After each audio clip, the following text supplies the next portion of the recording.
Bonjour Naman, Salut, merci d'avoir la gentillesse de répondre à nos quelques questions. avec plaisir, merci. À quel âge t'es-tu intéressé à la musique et plus particulièrement à la musique reggae? Alors, la musique en général vers l'adolescence, tu vois, j'ai appris à faire de la guitare vers 12 ans, un truc comme ça, 12-13 ans. Et donc de ça est venue mon envie de faire de la musique. Et le reggae, c'est venu à peu près au même âge. Tu vois, quand j'ai commencé vraiment à écouter de la musique de tout genre, je suis tombé sur le reggae et voilà, ça m'a plu, tu vois, donc ça continue. Pourquoi avoir choisi Naman comme prénom d'artiste, enfin comme nom d'artiste? Parce que Naman, c'est... En fait, j'avais besoin... Le reggae, c'est une musique qui historiquement et culturellement s'intéresse qui a des valeurs enracinées. En fait, il se trouve que, que je cherchais un nom d'artiste et c'était à une époque où je me rendais compte que voilà, moi qui venais d'une famille chrétienne en fait, sachant que j'ai pas suivi la religion c'est un truc que j'ai mis de côté très tôt, mais je me suis rendu compte qu'en fait notre civilisation était quand même basée sur la Bible et tout. Et donc je me suis dit si je trouvais un nom qui était dans la Bible avec une histoire particulière, je pourrais avoir un nom qui est enraciné justement, enraciné dans cette civilisation qui date de plein d'années, tu vois, un truc stable et je suis tombé sur une histoire particulière qui s'appelle voilà, Naman et voilà, c'est pour ça que je choisis ça. Ok. Qui sont les artistes qui ont influencé ta musique?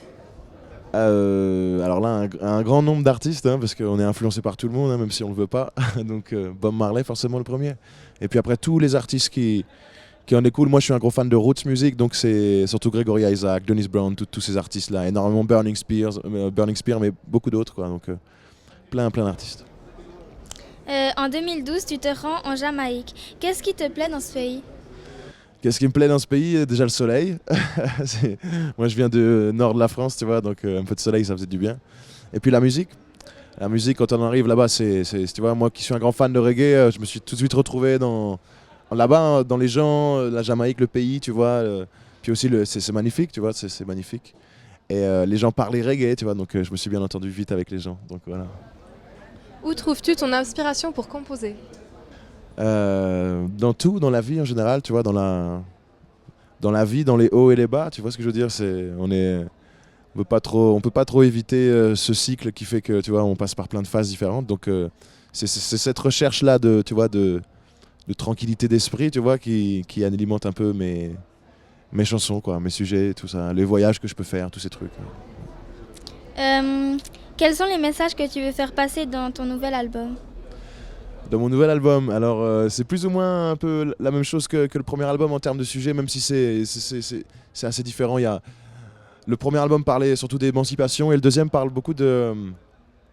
En fait, le message qui se trouve au fond, c'est qu'on a tous, un potentiel énorme. On a tous une partie de lumière en nous et si vraiment on apprend à cultiver cette lumière, on peut faire des choses formidables. Et c'est ça, en fait, le message, c'est rappeler aux jeunes que leur vie a énormément de valeur et que si on choisit d'avoir la vie qu'on veut, c'est possible de le faire. C'est possible et tout est en soi, quoi. C'est ça. Tout est en chacun de nous. Voilà, nous arrivons à la fin de cette interview.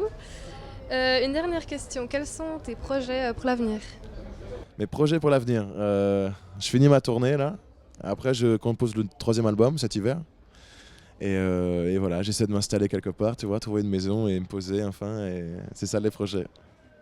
Ok, merci beaucoup de nous avoir accordé un petit peu de ton temps et on te souhaite plein de succès pour le futur. Merci beaucoup, à bientôt. Merci à